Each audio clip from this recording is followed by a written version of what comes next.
It seems like everyone's just too busy in life that they forget that your health is most important. But what we do is we try and spend all day again reacting. And this is a challenge for our audience because Yes. I want you to think about your own life right now when you find you're spending all day reacting and spending too much time thinking about what you're doing instead of, as Mike's saying, how you're doing it and looking at what this actually is first. What's the process? What's the words? What's the language? How have you defined the situation? And what do you want out of it? I remember my mental health therapist in Nova Scotia saying, well, you're really ill, the cancer spread, and, statistically, you're going to die. And I said, well, yeah, I know that, but I've decided to have a joyful time during this time, despite being scared out of my mind.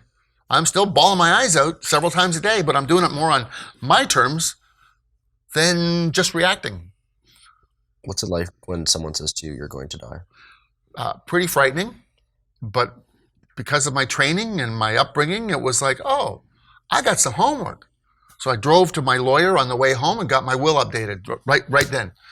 Then I went to the real estate office and talked to the broker I'd bought the house with my spouse through just weeks previous and said, I need to give you some numbers because I'm really ill. And if anything happens, my father-in-law, my father, my mother, mother-in-law will possibly be involved in the sale of the house. Here's my wife's work number. Here's the important numbers. And this poor guy's, the color's draining out of his face because he told me later I was the first and only person that ever done that. I said, well, I just want to build a team for my spouse because within 3 days I'm in the hospital to fight for my life and this might be the last thing I do.